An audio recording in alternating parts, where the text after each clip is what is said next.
gonna miss the Connecticut weather so much. I know I told you guys we're headed back to Florida soon, but man, like the foliage, driving the Evo on the back roads, it's just the best way to start every day. So I'm going to pick up some Starbucks for me and Tomas, and then I'm waiting on some overnighted parts for the Supra, no pun intended. I tried to overnight the spring so I can get it aligned, because I want to take it on a little trip today. But anyway, we're going to lower it today, and I'm going to show you guys and explain why I'm doing what I'm doing, etc, etc. Hope you guys like it. This is what I was talking about with that weird vibration at the certain speed. Just like very light throttle. I've been trying to order that new drive shaft for this car for like 2 weeks, but for whatever reason I can't get a hold of anyone at the custom drive shaft section at Drive Shaft Shop. So if you guys know anywhere I can order a custom drive shaft, I have cash in hand, I'm ready. I want a carbon drive shaft for this thing, but I just can't order one. Alright, the springs have been acquired, and so has the ham and cheese with no mayo. That they always think I'm so weird because I don't get sauce on my sandwiches unless it's barbecue sauce. Alright, but on a different note, I'm really excited to get back to Florida, solely for the sake of being able to ship packages to my warehouse. Tommy doesn't really ship things here, which like I kind of understand because he's worried about them getting lost or stolen. So it's always a game of like having to run around and go get packages and stuff. And at my warehouse, it's nice because I can start working and then packages show up while we're working. Whereas now I'm kind of getting a late start because I was waiting for the packages. But not complaining, I'm still like very thankful to use the shop. But it is like kind of a thing that kind of makes things take longer. Even for him, he's got to run to his house and go get packages and then come back, and a lot of driving. But at least they're fun roads. As you can see, we've got some springs. Today's video is actually sponsored by a company called Turo, and if you're not familiar with them, it's a peer-to-peer car sharing marketplace where you can actually rent other people's cars and rent your own. If you guys remember, back when I got the Mustang GT350, I actually got it with the purpose of Turoing it out and renting it to other people. I ended up falling in love with it and didn't Turo it out anymore, but it's a really cool app. So on average, prices are about 30% cheaper than other rental companies, but what I think is really cool about it and kind of the way that I would use it, there's a lot of crazy like exotics and random cars on here that you can get the opportunity to drive for an extended period of time, kind of as an extended test drive. So if you're ever interested in like kind of getting a car, you could always use Turo to rent it for a while, especially a specific car, find it, drive it for a while, and then get a better idea rather than just having like a quick like 10-minute test drive on the lot of a dealership. It's available in over 5,500 cities in the US, the UK, and Germany. And what's pretty cool about it too is you can actually have the cars delivered to the airport. So you don't have to wait in lines, you don't have to worry about picking it up. If you guys want to check it out, you can access it on the web or in the App Store. There'll be a link in the description. And they were kind enough to make that link give you guys $15 off your first trip. All you gotta do is use the code AdamLZ15. Turo's a really cool company. I'm excited that they sponsor my video, and massive thank you to them and to you guys. Check it out, it's really cool. All right, so in this box right here, we've got some lowering springs. Now traditionally, lowering springs are usually looked at as a frowned upon option as opposed to like coilovers. However, in my experience with newer cars, especially ones that have dynamic dampers, like my Mustang that has Magnaride, you're actually going to get a better ride and better performance out of a proper lowering spring than switching to a standard coilover. Now, if we're talking like $10,000 like super baller coilovers, maybe it'll be better on the track, but the way that these dynamic dampers ride on the street and the way that they handle, I would honestly leave the car how it is now if it wasn't for how big the wheel gap is.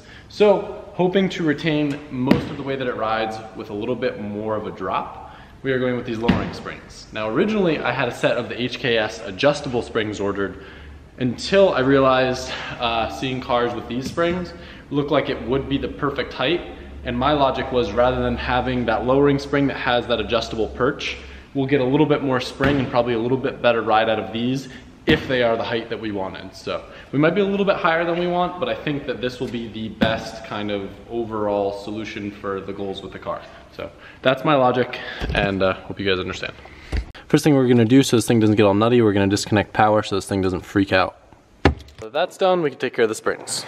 I remember way back in the day when I was like researching how to do springs on my E46. I ended up doing coilovers, but I remember needing that you needed like a spring compressor tool, and I was like, oh, am I gonna need that for this? I've never done springs in a car before, because Phillips actually did the springs on my GT350. Two different pieces of advice. One of my friends said to just take it apart on the ground and take it apart slowly, and it shouldn't spring or like hit you in the face or anything. Tommy had a good idea. What he told me to do was to put the car basically on the ground, so there's some pressure on the spring, undo the shock, and then slowly raise it so it just slowly releases everything and take it apart that way. So I'm gonna try Tommy's method, see if it works, and then I don't know. We'll go from there. I've heard that it's easier to put the new ones in, so that's like not anything to worry about, but taking them off can be kind of sketchy. Unfortunately, we're not gonna be able to do it Tommy's way because when we hit it, it just keeps spinning the strut, and Tommy doesn't have an Allen key to hold it in place. All he has is Allen sockets. So we're kind of screwed on that front unless I can find an Allen key. Found a nice T-handle Allen wrench in the trailer, so what we're gonna do, pretty simple. Take a vice grip, donk.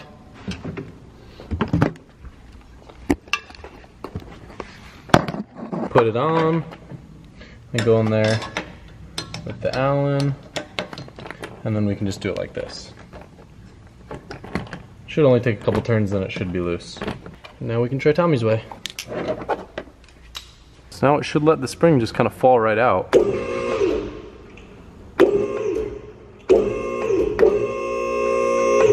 So this was just to avoid some sort of dangerous flinging in our face. So now we'll raise it up, pull the wheel off, and we should be able to just take it right off. Don't know if this is the most ideal way, but it seemed like the most simple way that I could do it. When I loosened one of those nuts on what appears to be, I guess this would be called the lower control arm, I was able to just kind of finagle the suspension down out of the way, so I should be able to slide the spring on without actually having to pull the shock out or anything, which is really simple. And it just let me get enough clearance to where it's not even touching the paint. You could also probably remove this liner and do it up here, but one thing that is going to be really important is I made sure to unattach these lines so they're not hanging on them, because you don't want to rupture any of these lines. Now we can pull out the standard spring. Now we've got the new spring, which as you can see looks quite a bit smaller. Now even though it's only like a 3/4 of an inch drop in front, or maybe it was actually an inch drop in front, it's going to be a little bit stiffer, and that's why the spring looks like it's a lot smaller than the factory one. So we can carefully slide this on. So I've got it all in place, and now what we'll do is wait to lower it down so we can use the jack to help us lift this back up, get it where it needs to be, and then tighten everything back up. What we can do is just take a floor jack, just kind of get it underneath that lower control arm, and we can slowly start guiding this up into place, and then we can slowly start jacking it, being careful not to hit that dust shield. Spring's locked in. So we can blast that top nut on, and then just put everything back together, and the front's done. The front's now done. I'm just doing a quick once over to make sure I got all the lines back where they go, and everything is looking pretty dandy. No idea if I tackled the rear the right way. What I basically did was undid these top bolts for the strut, and then I undid this one big bolt down here so I could lower and hopefully get the spring out the side, which seems like it's doable. I don't know if there's an easier way, but again, gotta be careful and make sure we disconnect all of these so they don't get strained when the car drops. Looks like we're able to get it out from the inside. Really hard to film and do this at the same time, but we'll get out just like this. Here's your comparison with the new rear that's supposedly, I think, like a 3/4 inch drop. So the fronts are done. The rears were a bit of a pain to get that lower mount back in. It was kind of being all twisty and stuff, so Tommy had to give me a hand, but I got the rear springs in too. We're about ready to throw the wheels on and lower this thing down.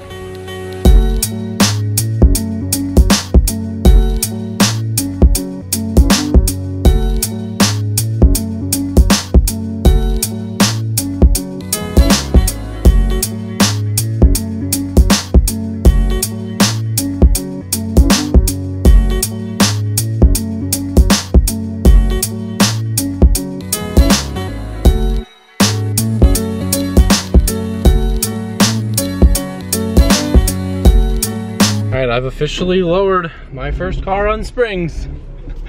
So the next step is to go and get an alignment on the car. I'm gonna drive it around for a little bit just to get the springs to settle. Toe's probably a little bit off now that the car is lowered, but I'm curious how these new tires and the stiffer springs feel for handling.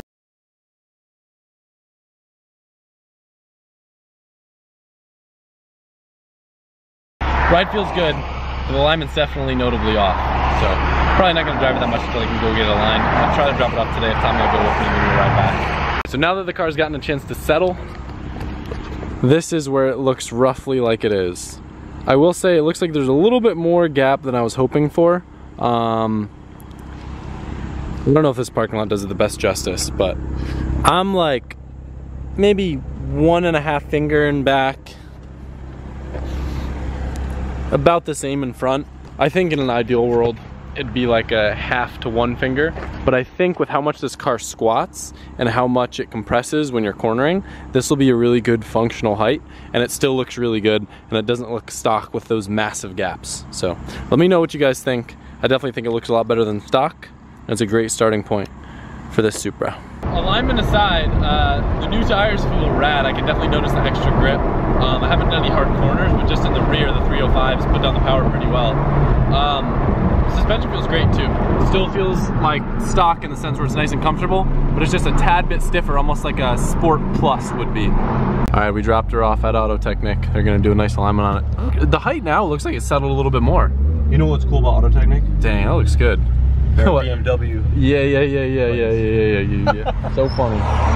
I've never ripped in this thing, I don't think. Ripped in it? Well, like, I don't think I've ever been in it.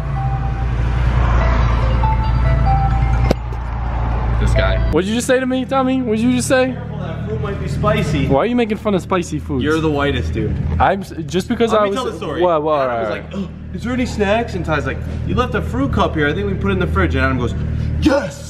Well, and walks out. This all started because of the spicy mayo on my sandwich. You wouldn't eat a sandwich today because the mayo was too spicy. It was Hellman's. No, it's a joke. It's just normal mayo. I don't eat mayo. And there's mayo on my sandwich, so I didn't eat, and I'm starving. And now there's fruit in the fridge, and I'm pumped.